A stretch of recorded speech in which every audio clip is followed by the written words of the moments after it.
Hello everyone, जय भीम, नमो बुद्धाय। स्वागत है आप सभी का ट्रुथ लिटरेचर में। और आज के वीडियो में हम डिस्कस करेंगे माननीय कांसीराम साहब का भाषण, जो कि मलेशिया की राजधानी कुआलालंपुर में प्रथम विश्व दलित सम्मेलन में कांसीराम साहब ने जो दिया था। यह भाषण मुख्य रूप से अंग्रेजी में था, तो इसका जो अनुवाद है हिंदी में आपको बता रहा हूँ। इस भाषण में जो कि रिटर्न में कुछ त्रुटियां हैं, तो उनको इग्नोर करके आप इस भाषण को जरूर सुने और समझने का प्रयास करें। आज माननीय कांसीराम साहब का परिनिर्वाण दिवस है, तो यह भाषण काफ़ी ज़्यादा आपके लिए महत्वपूर्ण हो सकता है। जो लोग बहुजनवाद की बात करते हैं, जो कार्यकर्ता हैं, उनके लिए भाषण काफ़ी ज़्यादा महत्वपूर्ण हो सकता है। आप भी इसको पढ़ सकते हैं। तो आइए शुरुआत करते हैं। तो कांसीराम साहब बोलते हैं कि मलेशिया की राजधानी कुआलालंपुर में प्रथम विश्व दलित सम्मेलन के उद्घाटन के अवसर पर मुख्य प्रवक्ता के रूप में मान्यवर कांसीराम जी ने जनता को संबोधित करते हुए कहा, सबसे पहले मैं आपको जाति विहीन समाज के निर्माण की दिशा में इस अंतर्राष्ट्रीय आयोजन करने के लिए हार्दिक बधाई देता हूं। ऐसा कांसीराम साहब ने बोला। मुझे दुख है कि पार्टी के कार्यों में अति व्यस्तता के कारण मैं इस अवसर पर दिए जाने वाले अपने भाषण को लिख नहीं पाया, इसलिए मैं सीधे ही आपसे मुखातिब हो रहा हूं। यह कांसीराम साहब ने बोला। अब कांसीराम साहब जाति के विनाश पर बात करते हैं और कहते हैं कि सन 1936 में लाहौर के जात पात तुड़क मंडल ने बाबा साहब अम्बेडकर से जाति विषय पर जिनके द्वारा लिखे गए निबंध को मंडल के अधिवेशन में पढ़ने के लिए आमंत्रित किया, लेकिन उस अधिवेशन में बाबा साहब अम्बेडकर को वह निबंध प्रस्तुत नहीं करने दिया। वह निबंध बाद में एक पुस्तक के रूप में प्रकाशित किया गया, जिसका शीर्षक था इनहेलेशन ऑफ कास्ट, मतलब जाति का विनाश। जाति का विनाश 1962-63 में जब मुझे इस पुस्तक को पढ़ने का मौका मिला, तो मुझे भी ऐसा महसूस हुआ कि शायद जाति का विनाश संभव है। लेकिन बाद में मैंने जाति व्यवस्था और जाति आचरण का गहराई से अध्ययन किया, तो मेरी सोच में परिवर्तन आने लगा। मैंने जाति का अध्ययन महज किताबों से नहीं बल्कि असल जिंदगी से किया। जो लोग करोड़ों की संख्या में अपने अपने गांव छोड़कर दिल्ली, मुंबई, कोलकाता तथा अन्य बड़े बड़े शहरों में आते हैं, वे अपने साथ कुछ नहीं बल्कि अपनी जाति को लाते हैं। यह कांसीराम साहब ने बोला। वे अपने छोटे छोटे झोपड़ी, जमीनें और मवेशी आदि सब कुछ पीछे छोड़कर आते हैं और केवल अपनी जाति को साथ लेकर शहर की गंदगी, बस्तियों, नालों, रेल की पटरियों के किनारे बस जाते हैं। अगर लोगों को अपनी जाति इतनी ही प्रिय है, तो हम जाति का विनाश कैसे कर सकते हैं? इसलिए मैंने जाति के विनाश की दशा में सोचना बंद कर दिया। यह कांसीराम साहब बोल रहे हैं। आगे बोलते हैं, आप लोगों ने जाति विहीन समाज की दिशा में बढ़ने के उद्देश्य से इस सम्मेलन का आयोजन किया। मेरा उद्देश्य भी एक जाति विहीन समाज की स्थापना करना है, लेकिन जाति कोई ऐसी चीज नहीं है जिसे मात्र आपके चाहने भर से नष्ट किया जा सकता है। जाति को नष्ट करना असंभव है, तो हमें क्या करना चाहिए? ये बाबा साहब अम्बेडकर, मतलब माननीय कांसीराम साहब बात करते हैं और फिर आगे भी प्रयास करते हैं समझाने का कि जाति निर्माण के पीछे इसका उद्देश्य क्या है। तो कांसीराम साहब बोलते हैं कि जाति का निर्माण बिना किसी के उद्देश्य से किया गया, इसके पीछे गहरा उद्देश्य और स्वार्थ छिपा हुआ है। जब तक यह उद्देश्य अथवा स्वार्थ जिंदा रहता है, जाति का विनाश नहीं किया जा सकता। आप ब्राह्मणों अथवा सवर्ण जातियों को इस प्रकार जाति विहीन समाज की पुनः स्थापना के लिए सम्मेलन, विचार संगोष्ठी आदि आयोजित करते हुए नहीं देखते आएंगे। ऐसा इसलिए है क्योंकि जाति का निर्माण इन्हीं वर्गों द्वारा अपने नीच स्वार्थों की पूर्ति के लिए किया गया है। जाति के निर्माण के कारण केवल मुट्ठी भर सवर्ण को ही फायदा हुआ है और 85% बहुजन समाज को पिछले हजारों साल से पीढ़ी दर पीढ़ी से नुकसान होता रहा है और वे अपमान और शोषण का शिकार बनते रहे हैं। अगर जाति के निर्माण से सवर्ण वर्गों को हो ही फायदा होता रहा है तो भला वे इसके लिए पहल क्यों करेंगे। इस तरह की कॉन्फ्रेंस सम्मेलन केवल हम लोग ही आयोजित कर सकते हैं क्योंकि हम जाति व्यवस्था के शिकार हैं, ऐसा कांशीराम साहब बोलते हैं अपने भाषण में। आगे कांशीराम साहब बोलते हैं, इसका फायदा पाने को जाति के विनाश में कोई रुचि नहीं हो सकती, बल्कि वे तो जाति व्यवस्था को और अधिक मजबूत देखना चाहते हैं ताकि जाति के आधार पर उन्हें मिलने वाली सभी सुविधाएं भविष्य में जारी रहें। यह कांशीराम साहब बताते हैं। इस सभागृह में जो लोग बैठे हैं उनमें से अधिकांश शायद आज स्वयं परोक्ष रूप से जाति के शिकार ना हो, लेकिन हम सभी का जन्म ऐसे लोगों अथवा समाज के बीच हुआ है जो कि जाति के शिकार हैं। इसलिए हमें जाति के विनाश की दिशा में सोचने की जरूरत है, यह कांशीराम साहब बोलते हैं। लेकिन जब हम जाति के विनाश की बात करते हैं तो इसके लिए भी सर्वप्रथम जाति अस्तित्व को स्वीकार करना होगा। जाति की अनदेखी अथवा उपेक्षा करके हम जाति का विनाश नहीं कर सकते हैं, यह मान्यवर कांशीराम साहब का कहना है। आगे बोलते हैं, हमारे अंदर जातिहीन समाज का निर्माण करने की भावना हो सकती है, लेकिन इसके साथ यह भी सत्य है कि निकट भविष्य में जाति के विनाश की संभावना लगभग ना के बराबर है। तो जब तक जाति का पूरी तरह विनाश ना हो जाए तब तक हमें क्या करना चाहिए, कांशीराम साहब बोलते हैं। मेरा मानना है कि जब तक हम जातिहीन समाज की स्थापना करने में सफल नहीं हो जाते तब तक जाति का उपयोग करना होगा।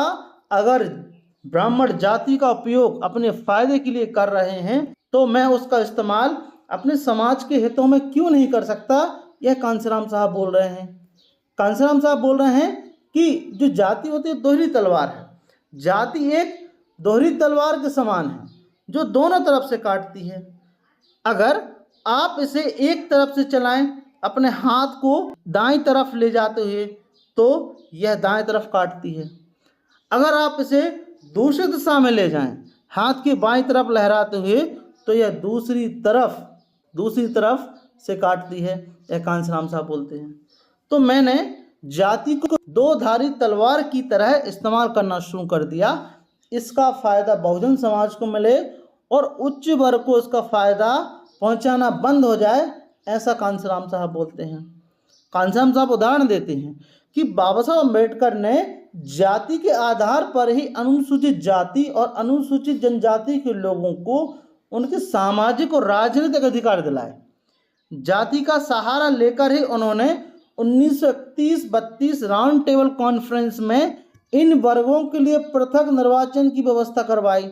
लेकिन इस मुद्दे पर गांधी जी के आमरण अनशन के कारण इन वर्गों को पृथक निर्वाचन अधिकार खोना पड़ा, यह कांशीराम साहब बोलते हैं। कई लोग मुझसे अक्सर पूछते हैं कि जिस तरह डॉक्टर अम्बेडकर ने पृथक निर्वाचन के लिए संघर्ष किया, उसी प्रकार का संघर्ष आप क्यों शुरू नहीं करते। आज तक मैंने एक भी मिनट पृथक निर्वाचन के मामले में खराब नहीं किया। अगर पृथक निर्वाचन अधिकार डॉक्टर अम्बेडकर द्वारा ब्रिटिश शासन के दौरान भी संभव नहीं हो सका, तो आज तो यह मेरे लिए किस प्रकार संभव हो सकता है, जबकि देश में मनुवादी लोगों का राज है। यह एकदम असंभव है, ऐसा कांशीराम साहब बात करते हैं कि बाबा साहब अम्बेडकर ने अनुसूचित जातियों, अनुसूचित जनजातियों के लोगों को जाति के हथियार पर इस्तेमाल करने लायक बनाया था। इसी कारण वे ब्रिटिश हुकूमत से इन वर्गों के लिए कई सुविधाएं जुटाने में सफल रहे।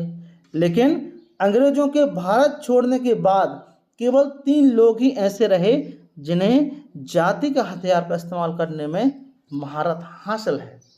सबसे पहले व्यक्ति का नाम जवाहरलाल नेहरू थे, दूसरी श्रीमती इंदिरा गांधी और तीसरा व्यक्ति कांशीराम साहब। तो वहाँ पर लोग तालियां बजाने लगे और हंसने लगे। आगे बोलते हैं कि नेहरू ने जाति के हथियार को इतनी निपुणता और कामयाबी के साथ इस्तेमाल किया कि बाबा साहब अम्बेडकर लगभग असहाय हो गए। नेहरू जाति का उपयोग एवं मनुवादी सामाजिक व्यवस्था को बनाए रखने की कला में पारंगत थे। उनके बाद श्रीमती इंदिरा गांधी भी जाति का हथियार चलाने और ब्राह्मणवादी व्यवस्था को उसका लगातार फायदा पहुंचाने के खेल में माहिर थी। लेकिन आज अगर दिल्ली के किसी भी कांग्रेसी से आप पूछें कि क्या आपको जाति के इस्तेमाल से कोई फायदा मिल रहा है, तो वो यही कहेंगे, हमें जाति का कोई फायदा नहीं मिल रहा, हमें नहीं मालूम कि किस तरह जाति का फायदा उठाया जा सकता है। यह तो सिर्फ कांशीराम साहब को मालूम है कि किस तरह जाति का इस्तेमाल अपने हित में किया जा सकता है। तो वहाँ पर लोग फिर हंसने लगे। और अब आगे बोलते हैं कांशीराम साहब कि अगर आप ब्राह्मणों को जाति से फायदा उठाने से रोक सकते हैं तो वो जाति की इस तलवार को हमारे खिलाफ इस्तेमाल करने से पहले कई बार सोचेंगे। मैंने जाति की दो धारी तलवार का इस्तेमाल अपने समाज के हित में करना सीख लिया है। जो जाति जो कि अभी हमें अपने लिए समस्या नज़र आती है, अगर इसका ठीक तरह से उपयोग करना सीख जाएं तो यह हमारे लिए फ़ायदेमंद चीज़ जरूर बन जाएगी।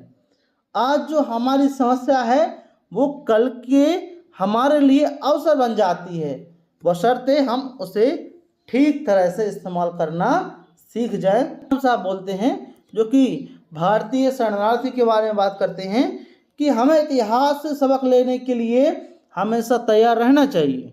हमें बाबा साहब अम्बेडकर के मूवमेंट को बढ़ाने का काम अधिक तेजी से करना होगा। 1932 में डॉक्टर बाबा साहब अम्बेडकर ने दलितों के लोगों के लिए पृथक निर्वाचन की मांग की। 10 वर्ष बाद 1942 में उन्होंने दलितों के लिए पृथक बस्तियों की मांग उठाई, क्योंकि दलित समुदाय के लोग हिंदुओं पर किसी तरह से निर्भर ना होकर पूरी तरह स्वतंत्रता के साथ जीवन यापन कर सकें, ऐसा बाबा साहब अम्बेडकर बोल रहे थे उस समय पर, बोला उन्होंने। लेकिन आज हमारी क्या स्थिति है? आज देश में 45 लाख हेक्टेयर जमीन पर खेती होती है। हमारे समाज के लोग मेहनत करके फसल पैदा करते हैं, लेकिन जिन खेतों पर वे काम करते हैं उन जमीनों पर उनका मालिकाना हक नहीं होता है, तथा वे मनुवादी जमींदारों के अन्याय, अत्याचार और शोषण से शिकार होते रहते हैं। इस स्थिति से तंग आकर वे अपने गांव को छोड़कर रोजगार और सम्मानपूर्वक जिंदगी की तलाश में बड़े बड़े शहरों में आ जाते हैं, तथा गंदी बस्तियों, पुलों के नीचे, नालों तथा रेल पटरियों के किनारे और अन्य गंदे स्थानों पर जानवरों से भी ज़्यादा बुरी जिंदगी जीने को मजबूर हैं। इस संकट प्रवास के कारण लगभग 10 करोड़ अपने अपने गांव, छोटी छोटी जमीनों, घर, झोपड़ी तथा मवेशियों को पीछे छोड़कर शहरों में आ गए हैं। आज से 10 वर्ष पहले देश में रहने वाली शहरी आबादी 5 करोड़ थी। आज यह संख्या 16 करोड़ है।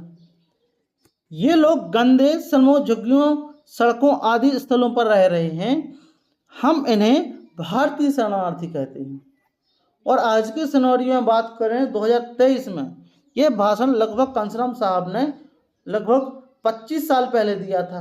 आज इनकी संख्या और भी बढ़ गई होगी। इन लोगों की समस्याओं के बारे में किसे सोचना चाहिए? भारत सरकार ग्रामीण विकास मंत्रालय तथा शहरी निवास मंत्रालय को इन लोगों की समस्याओं के बारे में हल ढूंढना चाहिए। भारत सरकार इन 10 करोड़ लोगों के अतिरिक्त सभी विकास के लिए कोई न कोई योजना बनाती है, लेकिन 10 करोड़ भारतीय शरणार्थियों की बुरी दशा पर कोई ध्यान नहीं देता। हमारे सालाना बजट में इन लोगों के लिए कोई पैसा नहीं रखा जाता। इतनी बड़ी संख्या में मौजूद लोगों के लिए कोई विशेष विभाग, मंत्रालय नहीं है। हमारे यहाँ 1947 में पाकिस्तान से आए शरणार्थियों तथा अन्य स्थानों से आए शरणार्थियों के लिए तो अलग अलग विभाग तथा मंत्रालय की व्यवस्था की गई है तथा उन पर करोड़ों रुपये कर्ज किया जाता है, लेकिन अपने ही देश में शरणार्थी बने 10 करोड़ लोगों की ओर किसी भी सरकार का ध्यान नहीं जाता है। यह कांशीराम साहब बात करते हैं। चूँकि यह लोग अपनी जमीन, घर, मवेशी गांव में ही छोड़कर केवल अपनी जाति को साथ लेकर शहरों की तरफ आए हैं, इससे मेरा काम बहुत आसान हो गया है। ये 10 करोड़ शरणार्थी भारत के मनुवादी शासकों के लिए एक समस्या है, लेकिन हमारे लिए ये बहुत बड़ी ताकत है। जिस जाति के आधार पर इन करोड़ों लोगों को अपमानित किया गया, पछाड़ा गया, इसी जाति का इस्तेमाल हम इन लोगों के अन्याय शोषण से मुक्ति दिलाने के लिए कर सकते हैं।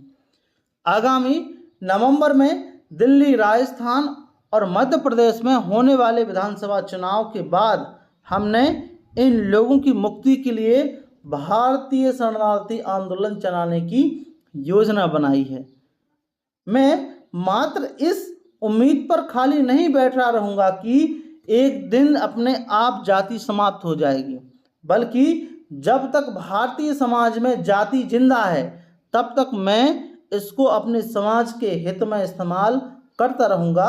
यह कांशीराम साहब बोल रहे हैं कि आइए अब मैं जाति का इस्तेमाल अपने हितों में करते समय होने वाले अनुभवों के बारे में आपको बताता हूँ कि आज मैं जाति का शिकार हुए लोगों को संगठित करके जाति को अपने हित में इस्तेमाल करने के लिए तैयार कर रहा हूँ।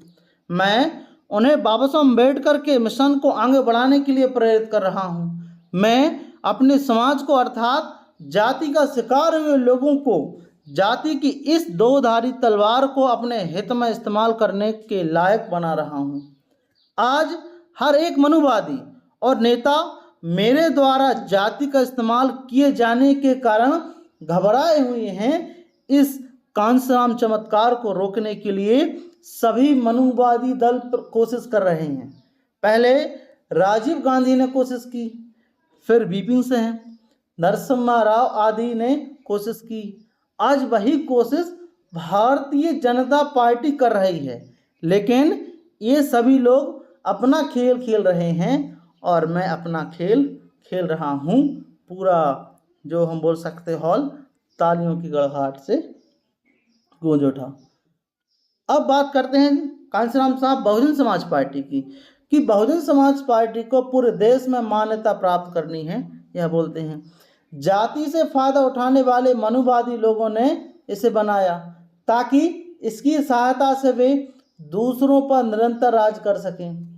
उन्हीं लोगों ने इसे बचाए रखा ताकि उनके एक छत्र राज पर आंच ना आ पाए। किसी व्यवस्था का निर्माण उसको बना रखने के बनियास्त अधिक कठिन होता है, मतलब उसको बनाना। एक बार यदि आप कोई व्यवस्था बना दे तो उसको चलाना और कायम रखना अधिक मुश्किल काम नहीं है, ऐसा कांशीराम साहब बोल रहे हैं। अगर आप जाति को नष्ट करना चाहते हैं तो आपको मनुवादी समाज को इसका फायदा लेने से रोकना होगा, यह कांशीराम साहब बोल रहे हैं। जब तक फायदा उठाने वालों को जाति का इस्तेमाल करते रहने की छूट मिलती रहेगी तब तक जाति के शिकार लोग इससे पीड़ित रहेंगे, यह कांशीराम साहब बोल रहे हैं। और आगे कहते हैं इसलिए आपको अपने फायदे के लिए जाति का इस्तेमाल करना सीखना होगा और मनुवादी व्यवस्था के अधिकारों को इसका लाभ लेने से रोकना होगा। आपको जाति को अनदेखा नहीं करना चाहिए बल्कि इसके अस्तित्व को स्वीकार करना चाहिए। जाति का सफलतापूर्वक इस्तेमाल करने के कारण ही बहुजन समाज पार्टी आज देश की चौथी सबसे बड़ी पार्टी बन गई है और वर्तमान में तीसरे नंबर की है। देश में कुल 70 मान्यता प्राप्त राजनीतिक दल और हम 66 अन्य दलों से आगे हैं। आज केवल बीजेपी और सीपीआईएम ही हमसे आगे है। 1984 में जब हमने पार्टी बनाई थी उस समय दूसरी पार्टी हमसे कहती थी कि बीएसपी केवल उत्तर प्रदेश ही सीमित रहेगी, मतलब उत्तर प्रदेश तक ही सीमित रहेगी, लेकिन आज बीएसपी केवल उत्तर प्रदेश में ही नहीं बल्कि मध्य प्रदेश, पंजाब, जम्मू कश्मीर, हरियाणा में भी मान्यता प्राप्त पार्टी बन चुकी है। यह देखकर सभी सवर्ण जातियां, मानववादी समाज बहुत दुखी हैं और मैं भी खुश नहीं हूँ। वे इसलिए दुखी हैं क्योंकि बीएसपी अन्य राज्यों में भी मजबूती के साथ आगे बढ़ रही है, और मैं इसलिए दुखी हूँ क्योंकि बीएसपी देश के सभी प्रदेशों में मान्यता प्राप्त पार्टी नहीं बन पाई। मैं चाहता हूँ कि बीएसपी देश के सभी राज्यों में, यहाँ तक कि महाराष्ट्र में भी एक मान्यता प्राप्त पार्टी बन सके। यह कांशीराम साहब बात कर रहे हैं। अब कांशीराम साहब बात करते हैं, जो चिंता जताते हैं कि स्वतंत्र भारत में बहुजन समाज निर्भर क्यों है। वर्ष 1947 में भारत के मनुवादी हुक्मरानों ने स्वतंत्रता की स्वर्ण जयंती मनाने का फैसला किया। उनके लिए इस अवसर पर रंगरलियां मनाने के कई कारण हो सकते हैं, बोलते हैं, लेकिन देश का 85% बहुजन समाज को आज़ादी के 50 वर्ष बाद भी आज तक दूसरों पर निर्भर हैं। उस समय पर 50 वर्ष हो गए थे, आज तो 70-75 वर्ष हो गए। उसके पास इस तरह की रंगरलियां मनाने का कोई कारण नहीं है। आज भी हमारा समाज दूसरों के खेतों पर मजदूरी करता है। उनके अपने खेत नहीं हैं। 10 करोड़ लोग अपने अपने गांव को छोड़कर शहर इसलिए आए हैं क्योंकि वह दूसरों पर निर्भर हैं। जब हमने बहुजन समाज पार्टी की स्थापना की, उस समय दलित पिछड़े वर्ग के लोग दूसरों पर निर्भर थे। टिकट लेने के लिए वे मनुवादी दलों के आगे पीछे भागा करते थे। राजनीतिक पार्टियां कुछ और नहीं बल्कि टिकट छापने वाली मशीन हैं। तो हमने सोचा कि क्यों ना हम भी अपनी एक ऐसी मशीन बनाएं, इसलिए 14 अप्रैल 1984 को हमने बीएसपी बनाई। कि आज केवल प्लेटफॉर्म टिकट नहीं है।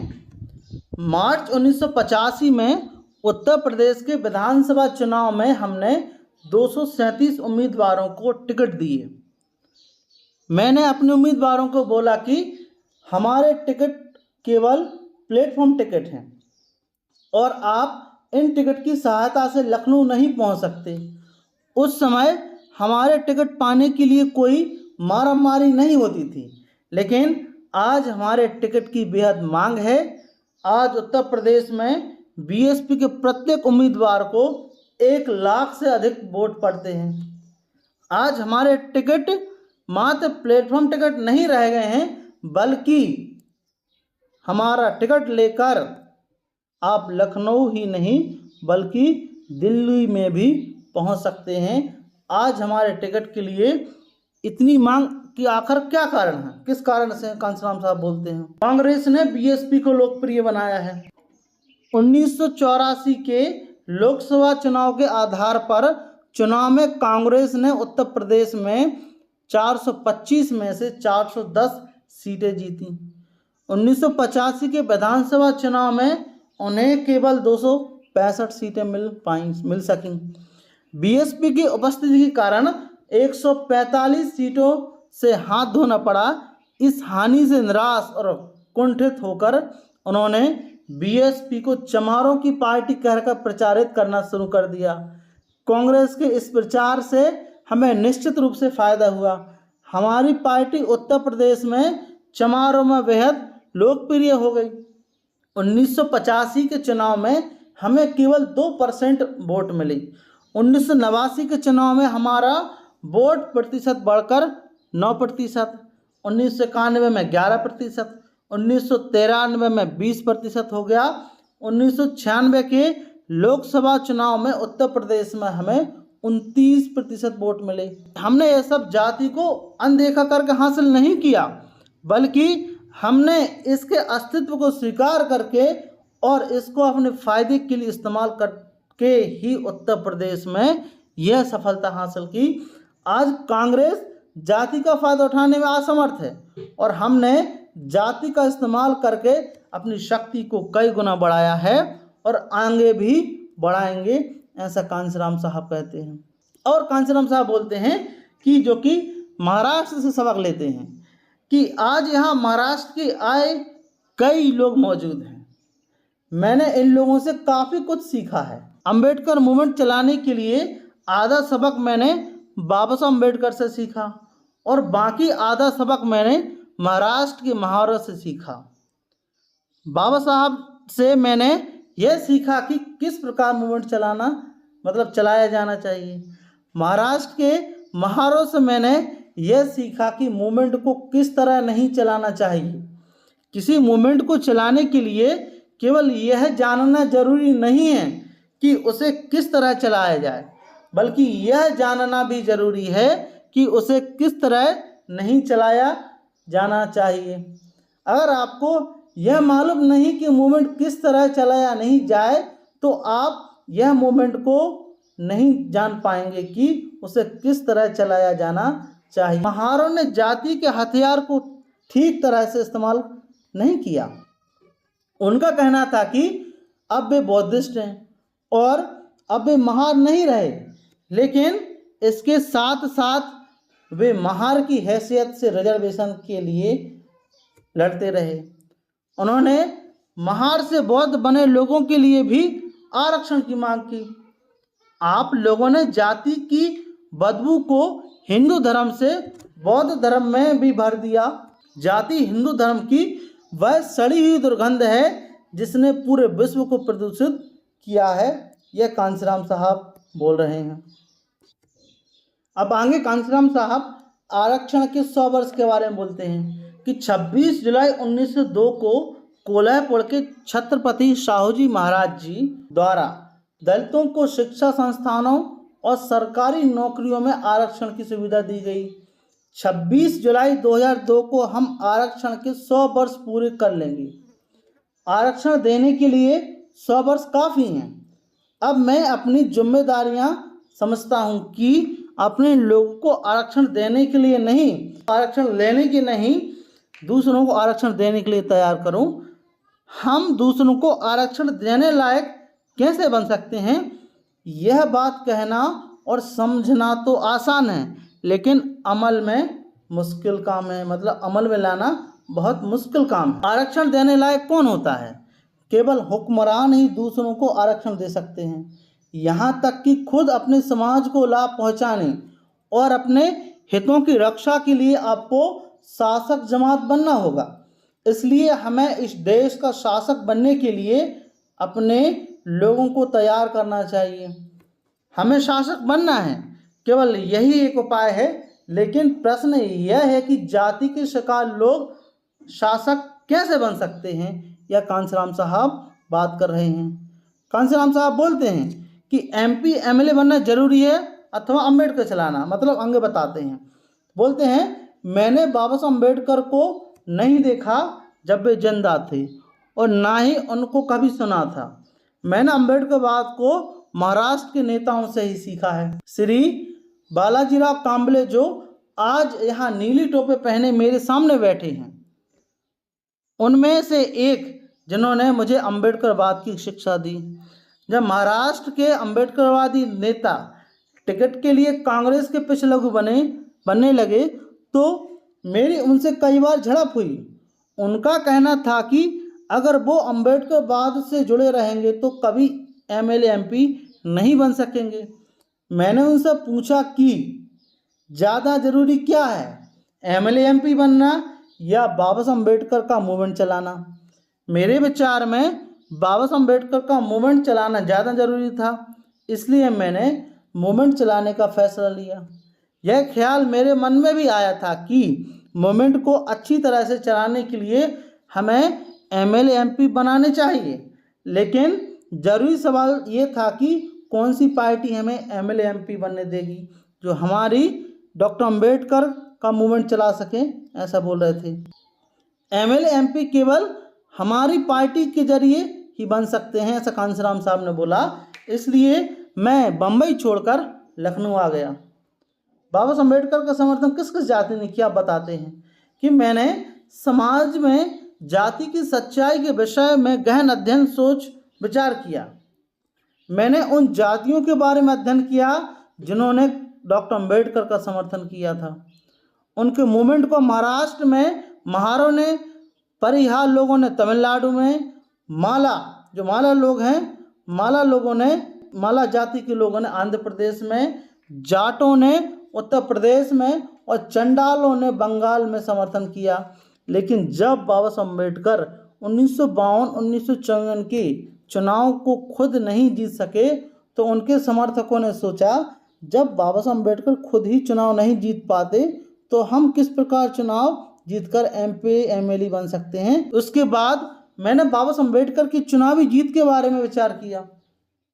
सन 1946 में बाबा साहब बंगाल की जयसौर और खुलना सीट से चुनाव जीते थे। ये कैसे हो पाया? इन दोनों क्षेत्रों में चंडाल लोगों की संख्या 52% थी। उन्होंने सोचा कि संविधान सभा में किसी और को भेजने के बजाय बाबा साहब अम्बेडकर को भेजना चाहिए। बाबा साहब इसलिए जीत पाए क्योंकि चंडालों के पास अधिक वोट थे। महार, परिहा, जाटा, माला आदि जातियां चंडालों की तरह बहुत बड़ी संख्या में नहीं थी, इसलिए वे सफल नहीं हो सके। इसी कारण उन्होंने अंबेडकर मूवमेंट को छोड़कर जाना शुरू कर दिया। बाबा साहब अंबेडकर का संघर्ष जाति की शिकार हुई जातियों के लोगों के लिए था। लेकिन क्या महार, परिहा, माला आदि जातियां शिकार थीं, मतलब जातिवाद के शिकार थीं? क्या मानववादी सामाजिक व्यवस्था का शिकार केवल यही जातियां थीं? केवल यही जातियां शिकार बनी? या कांशीराम साहब बोलते हैं तो कांशीराम साहब आगे बोलते हैं कि जातियों के शिकार 6000 हैं। मंडल कमीशन की रिपोर्ट के अनुसार लगभग 1500 जातियां अनुसूचित जाति, 1000 जातियां अनुसूचित जनजाति और 3743 जातियां अन्य पिछड़े वर्ग की जाति हैं। इन जातियों की कुल संख्या 6000 से अधिक है। ये सभी ऐसी जातियां हैं जो कि मनुवादी व्यवस्था का शिकार रही हैं। कोई कम शिकार हुआ है तो कोई ज़्यादा शिकार। सभी जातियां 6000 हुई हैं। क्या विषमतावादी शोषणकारी जाति व्यवस्था का मुकाबला करने के लिए इन सभी जातियों को संगठित नहीं होना चाहिए? इनमें से कुछ जातियों की संख्या बल अधिक है तो कुछ जातियों की संख्या बल कम है। अगर हम सभी जाति आपस में टूट जाती हैं तो सभी अल्पजन रहती हैं।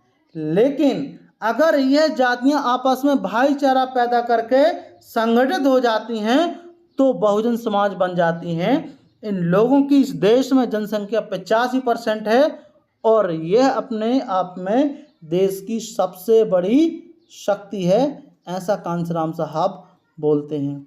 आगे कांशीराम साहब बोलते हैं कि बहुजन समाज में आपसी भाईचारा पैदा करना जरूरी है। जिस समय बहुजन समाज पार्टी की स्थापना की गई थी 14 अप्रैल 1984, यहाँ पर 94 लिखा है लेकिन 84 है, उस समय देश में बहुजन समाज का निर्माण नहीं हुआ था। बहुजन समाज पार्टी तभी सफल हो सकती थी बहुजन समाज बनाया जाए। इसलिए हमने जाति का शिकार 6000 जातियों में से आपसी भाईचारा पैदा करके बहुजन समाज का काम शुरू किया। पिछले 10 वर्षों में उनमें से भी विशेषकर 5 वर्षों में हम केवल 600 जातियों को ही जोड़ पाए, जो कि जातियों की संख्या का केवल 10% है। केवल 600 जातियों को साथ जोड़ने भर से हमारी पार्टी आज देश की चौथी सबसे बड़ी पार्टी बन गई है। अगर हम उनमें 400 जातियां और जोड़ दें तो यह संख्या 1000 तक पहुंच जाएगी। और अगर हम ऐसा कर पाते हैं तो बहुजन समाज पार्टी इस देश की पहले नंबर की पार्टी हो जाएगी। मैं अधिक बोलना पसंद नहीं करता, हालांकि मुझे बार बार बोलना पड़ता है कि मैं स्वयं बोलना नहीं चाहता, बल्कि मैं चाहता हूं कि मेरे द्वारा किए जाने वाला काम तथा उनके द्वारा सामने आने वाली नतीजे खुद बोलें। मैं अपने उन तमाम साथियों से कहना चाहता हूं कि जो कई मुद्दों पर सहमत नहीं है कि मैं शायद गलत हो सकता हूं, लेकिन मेरे द्वारा किए गए काम के नतीजे का आकलन करें तो उनके बारे में आप क्या कहते हैं, ऐसा कांशीराम साहब सवाल करते हैं।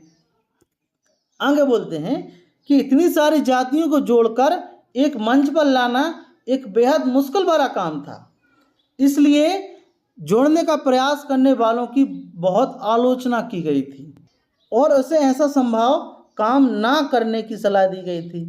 लेकिन जोड़ने वालों ने अपना काम शुरू किया तो कई ताकत उसे ऐसा करने से नहीं रोक पाए। उसने जोड़ने का काम बहुत खूबी से किया। अगर आज तक 600 जातियां जोड़ चुका हूं तो भविष्य में और जातियां क्यों नहीं जोड़ सकते, अवश्य जोड़ सकते हैं। जाति का शिकार हुई सभी जातियों को एक साथ जोड़कर हम राजनीतिक सत्ता पर कब्जा कर सकते हैं और देश के शासक बन सकते हैं, ऐसा कांशीराम साहब ने उस समय बोला। मास्टर चाबी पर कब्जा करना है, कांशीराम साहब बोलते थे कि बाबा साहब अम्बेडकर ने कहा था कि राजनीतिक सत्ता वह मास्टर चाबी है जिससे आप अपनी तरक्की और सम्मान के सभी रास्ते खोल सकते हैं। महाराष्ट्र के हमारे साथी पिछले लगभग 25 वर्षों से महाराष्ट्र यूनिवर्सिटी का नाम बदलकर बाबा साहब अम्बेडकर यूनिवर्सिटी रखने के लिए आंदोलन कर रहे हैं। आप लोग इनमें सफल नहीं हो पाए क्योंकि आप महाराष्ट्र में शासक नहीं बन पाए। उनके पास राजनीति की मास्टर चाबी नहीं है। सन 1989 में श्री राजीव गांधी लखनऊ आए और उन्होंने वहां अम्बेडकर यूनिवर्सिटी की नींव रखी। महाराष्ट्र में जहां एक और कांग्रेस पार्टी यूनिवर्सिटी का नाम बदलने से साफ मना कर रही थी, दूसरी ओर वही कांग्रेस पार्टी लखनऊ में डॉक्टर अम्बेडकर यूनिवर्सिटी की नींव रख रही थी। ऐसा क्यों हुआ? उत्तर प्रदेश के लोगों ने कभी भी अम्बेडकर यूनिवर्सिटी की मांग नहीं उठाई। यह मांग तो महाराष्ट्र के लोगों की थी। यह उत्तर प्रदेश में क्यों पूरी की जा रही है? कांग्रेस यूपी में अम्बेडकर यूनिवर्सिटी बनाने को इतनी उत्सुक क्यों थी? ऐसा इसलिए हुआ क्योंकि उत्तर प्रदेश के लोग राजनीतिक मास्टर चाबी की तरफ अपना हाथ बढ़ा रहे थे, इसलिए शासक वर्ग उस मास्टर चाबी को अम्बेडकर यूनिवर्सिटी की आड़ में छुपाना चाह रहे थे। हंसने लगे। आगे कांशीराम साहब बोलते हैं कि उत्तर प्रदेश में सत्ता की मास्टर चाबी हासिल हमने एक नहीं कई यूनिवर्सिटियां बनाई, जिसके लिए महाराष्ट्र में कई लोग कई वर्षों से आंदोलन कर रहे थे। सन 1994 में हमने कानपुर में शाहूजी महाराज यूनिवर्सिटी की आधारशिला रखी। 1996 में हमने महात्मा फुले यूनिवर्सिटी और डॉक्टर बाबा साहब अम्बेडकर यूनिवर्सिटी बनाई। इसके अतिरिक्त दिल्ली के निकट नोएडा में गौतम बुद्ध यूनिवर्सिटी के लिए 200 एकड़ जमीन का अधिग्रहण किया। इसके अतिरिक्त हमने अपने महापुरुषों के सम्मान देने तथा विकास के काम को और से करने के लिए यूपी में 17 नए जिलों की भी स्थापना की। इससे साफ जाहिर होता है कि आप जाति का अपने हित में इस्तेमाल करके राजनीतिक सत्ता की मास्टर चाबी अपने हाथ में ले सकते हैं और अपने समाज को आत्मसम्मान और तरक्की की जिंदगी मुहैया करा सकते हैं, यह कांशीराम साहब ने बोला। आगे कांशीराम साहब बोलते हैं कि हमारे समाज को दलितपन छोड़ना होगा। मैंने अभी तक जाति के बारे में विस्तार से बोला है, अब मैं दलितों के बारे में भी कुछ बोलता हूँ। मैं भारत से कम बाहर ही जाता हूँ। मेरी पार्टी के लोग तथा अन्य लोग यह सोच रहे थे कि शायद मैं सम्मेलन में शामिल होने के लिए न जा पाऊँ, क्योंकि मैं भारत में दलितों की दुर्दशा देखकर अधिक दुखी हूँ। दलितपन दलितों की सबसे बड़ी कमजोरी बन गया है। दलितपन एक प्रकार का भिखमंगापन बन गया है। जिस प्रकार कोई भिखारी कभी शासक नहीं बन सकता, उसी प्रकार बिना अपना दलितपन छोड़े कोई समाज शासक नहीं बन सकता। मांगने वाले हाथों को अपनी हथेलियों से नीचे की तरफ पलटते हुए मांगने वालों के बजाय देने वाला बनना होगा, यानी उन्हें शासनकर्ता जमात बनना होगा। अगर आप शासनकर्ता नहीं बन पाते हैं, यदि आप शासक नहीं बन पाते हैं, तो हमारी समस्याओं का कोई हल नहीं हो सकता। लेकिन दलित अथवा भिखारी रहते हुए आप शासक नहीं बन सकते, इसलिए आपको अपना दलितपन छोड़ना होगा।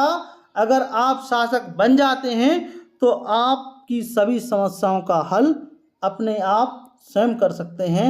यह कांशीराम साहब बोलते हैं कि मनुवाद अन्य सभी वादों को नष्ट कर देता है। हमारे बुद्धिजीवी अक्सर ऐसा सोचते हैं कि हमारी सभी समस्याओं का हल मार्क्सवाद, समाजवाद, साम्यवाद में है। मेरा मानना है कि जिस देश में मनुवाद मौजूद है उस देश में अन्य कोई वाद सफल नहीं हो सकता, क्योंकि कोई भी वाद जाति की सच्चाई को स्वीकार करने के लिए तैयार नहीं है। इसलिए यह बुद्धिजीवियों का फर्ज है कि, और मेरा भी फर्ज है कि हम मनुवाद और जातिवाद के अस्तित्व को ध्यान में रखते हुए अपने लिए स्वयं किसी वाद की रचना करें। मनुवादी समाज के लोग अक्सर बेरोजगारी की बात करते हैं। उन्हें लगभग 1 करोड़ बेरोजगार उच्च वर्ग के संवर्गों को लेकर बहुत चिंता रहती है, लेकिन यह लोग 10 करोड़ भारतीय शरणार्थियों के रोजगार तथा अन्य तकलीफों को लेकर कोई चिंता नहीं दिखाते कि जो अनपढ़ और कुशल हैं। इन 10 करोड़ लोगों के बारे में कोई भी पार्टी चिंतित दिखाई नहीं देती, लेकिन ये 10 करोड़ हमारे समाज के लोग हैं। इसलिए केवल हमारी पार्टी ही उनके बारे में सोच सकती है, केवल हमारी पार्टी ही उनकी समस्याओं का हल कर सकती है। हम इस देश के शासक बनकर बहुजन समाज के सभी समस्याओं का हल आसानी से कर सकते हैं, ऐसा कांशीराम साहब बोलते हैं। 600 जातियों को आपस में जोड़कर उसमें भाईचारा पैदा करके आज हम देश की चौथी सबसे बड़ी पार्टी बन चुके हैं। 1000 जातियों को आपस में जोड़कर हम इस देश के शासक बन सकते हैं। मेरा पक्का विश्वास है कि अगले 3 वर्षों में हम इस देश के शासनकर्ता व्यवस्था शासन व्यवस्था की बागडोर हमारे हाथ में होगी और हम इस देश के हुक्मरान होंगे। कांशीराम साहब कांशीराम चमत्कार की भी बात करते हैं कि मैं अपने विचारों को दूसरे पर जबरदस्ती थोपने पर पक्षधर नहीं हूँ, मैं अपने सिर्फ अनुभव से बता रहा हूँ। इसके फायदे उठाना ना उठाना आपके ऊपर निर्भर है, ऐसा कांशीराम साहब बोलते हैं।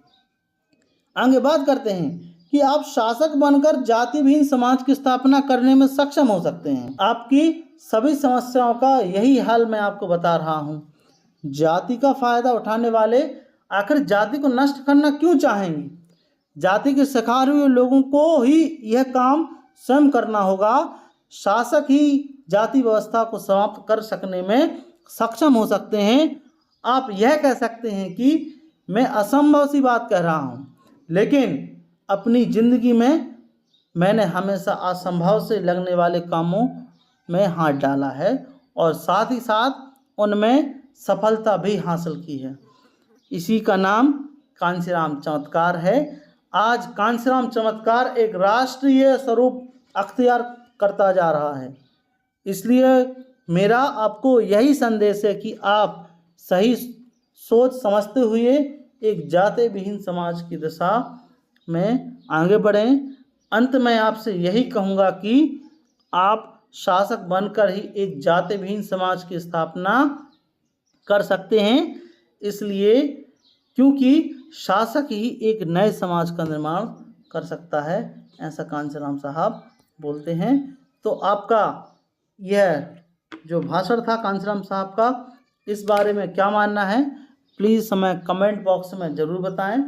और यदि आपको यह भाषण अच्छा लगा हो, यदि आप समय निकाल कर भाषण को सुन लेते हो, समझ लेते हो, तो आपको यह फ़ायदेमंद ज़रूर रहेगा।